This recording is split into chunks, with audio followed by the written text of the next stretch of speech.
Hey everybody, and welcome back. Today I would like to show you how to create a coil basket. I have here a coil basket that was created by a student, and you can see they did this star-like design in the basket. So this is a very traditional type piece for a coil basket. This is also another basket that was created by a student that wasn't quite finished. Again, a very traditional piece. So this is the coil, and then we wrap it with yarn, and we will use a needle to wrap and stitch. So let's take a look at how to start off a coil basket. So we will be starting here in the center on the bottom. So you'll start with a piece of coiling cord. Coiling cord. Let me write that down for you.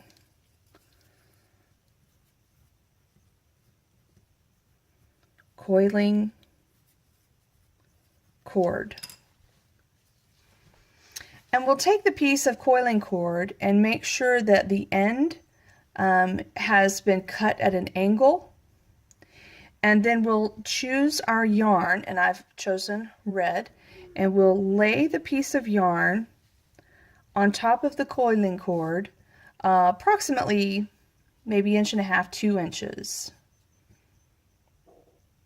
Then you will take the end of this, the other end of the yarn here, okay, and you're going to wrap it onto itself. And make sure that you wrap it right next to the last wrap. And you just continue to wrap this around and around, and you're covering the coiling cord, and you're covering up the little tail of the piece of yarn. And this is how we start off the center of the basket. It feels like it's backwards because in a way we are going backwards. So you want to wrap it until you have about just 1/4 of an inch sticking out on the end here. And what we're going to do is we're going to fold this back onto itself. Once you have this part done, the next part is really the trickiest part that you have to do, and you may end up having to redo this several times. So just be patient. So you can see I'm pulling this tight, and I'm wrapping now the 2 pieces of coil together. And this is just creating a little loop, and I'm wrapping this pretty tightly because I want it to stay together. So this is the piece that you need to start your coil basket. Okay, the next step is to wrap the coiling cord, continuing to cover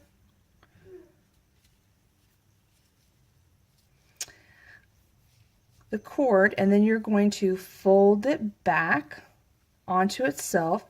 Now the thing is that you don't want to disturb this area here where you wrapped to start it out. You don't want to disturb that. So I'm going to do a few more wraps. Here we go. So I feel pretty confident that I can stitch through the center without disturbing this area here. So that's what I'm going to do. Put the needle through the center. I'm going to fold the yarn because it goes through a lot easier when you fold it than if you were trying to pull the little tip through. You don't have to tie the yarn to the needle or anything like that. Just be very careful of where you're pointing your needle, especially when you're pulling the yarn through. You don't want to injure your neighbor. So I tend to do 4 stitches and 10 to 12 wraps. So this is going to be my 4th stitch right there. Let me make sure. Oh no, that's just 3. I'm going to do 1 more. 1 more stitch. And then you begin the process of wrapping again. So my stitch came out the back. I don't want any white spots to show, so I'm going to scoot this over with my nail. Alright, so my stitch came out. Here I go, starting to wrap again.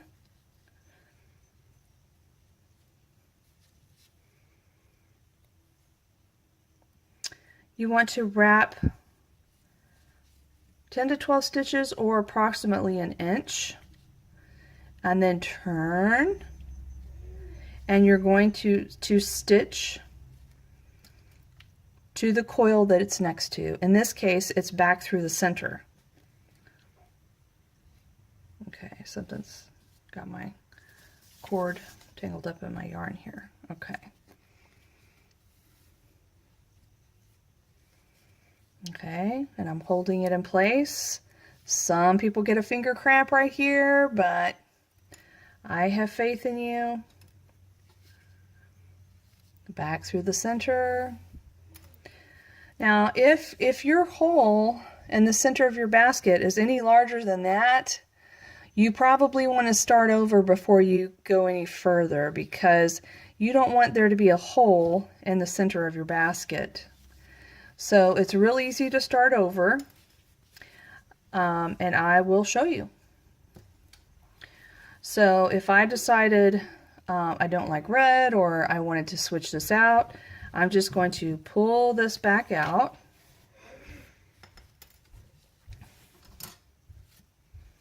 Unravel it.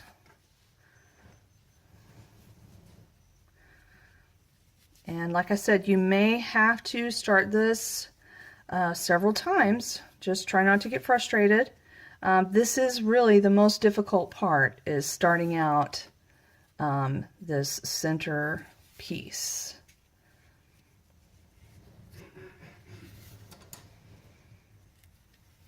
Okay, so that was the stitching. I've got it back out to here. If I'm going to unroll this,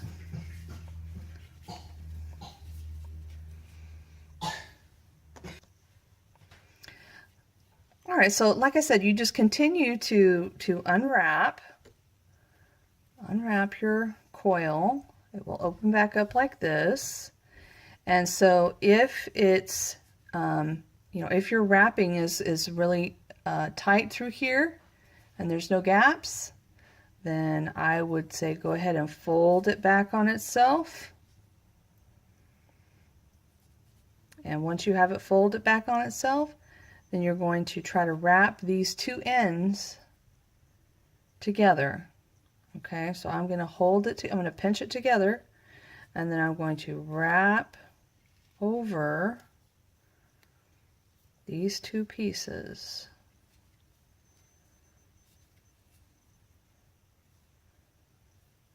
Okay, and then I'm just going to continue right on down, continue wrapping onto the coil, and keep going. So I can examine this and decide, is this hole going to be small enough that something that I put in the basket isn't going to fall through.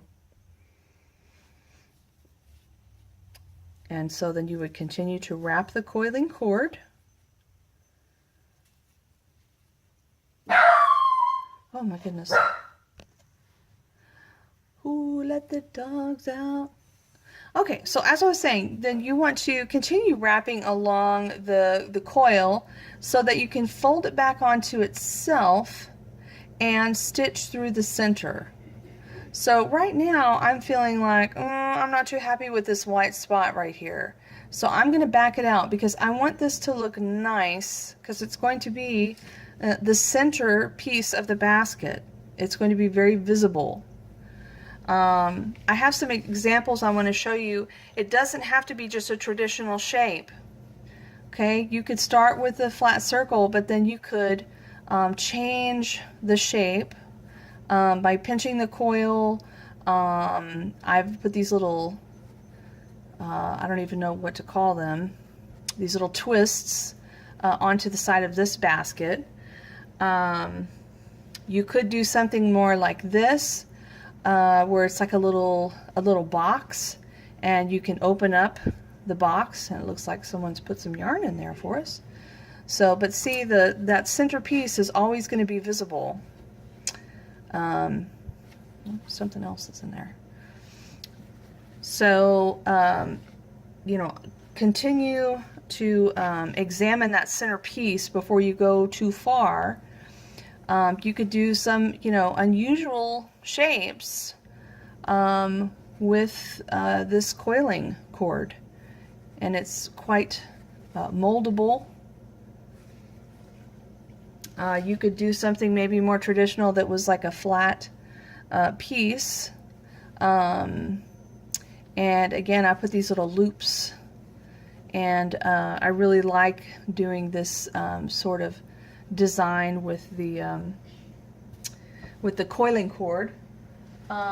If you wanted to get an elongated shape, you could do this to create an oval, where I've just started to put space in between to get them to stretch out. And so this basket, actually it's almost too large to fit on the screen. And I hope that you're noticing that you want to think about your colors.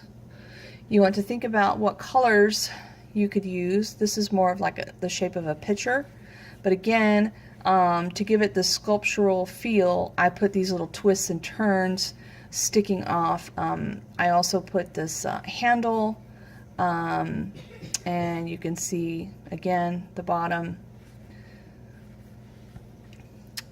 I also have looks like more of a traditional type shape. You could do something like this. I have this one's probably the strangest shape that I've made. It's sort of like a bee or a fish. I would say it's not finished, but you know, again, I started the same way, and I just made the coils sit right on top of each other to create this shape.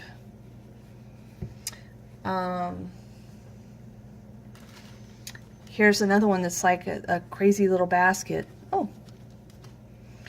And you know, it's got these little twists on there. To get this stripe effect, I put two pieces of yarn together, and you can see, stitch them together and wrap them together, and it makes this really neat sort of look to it.